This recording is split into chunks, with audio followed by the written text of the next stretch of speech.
বাতিল হলো, সেই 11 জনই তারা ছিলেন, কেউ ছিলেন সায়েন্সের টিচার, কেউ ছিলেন ম্যাথামেটিক্সের টিচার, আর এদের উপরে ভর করে এই স্কুলে সায়েন্স গ্রুপটা চলছিল।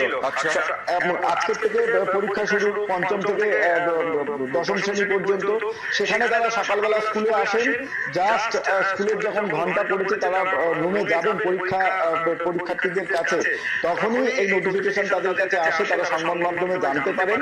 তারপরে কার্যত সেখান থেকে কাঁদতে কাঁদতে স্কুল ছেড়ে তারা চলে যান। প্রধান শিক্ষক বলছেন যে এই স্কুলে 3,500 ছাত্রছাত্রী রয়েছে, তাদের আগামী দিনে তাদের ক্লাস চলবে কিভাবে, তাদের 5ম থেকে 10ম শ্রেণী পর্যন্ত পরীক্ষা চলছে, তাদের পরীক্ষা নেওয়া ছাত্রছাত্রী, বিরাট স্কুল, 11 জন শিক্ষক চলে গেছেন, চাকরি নেই, কি হবে?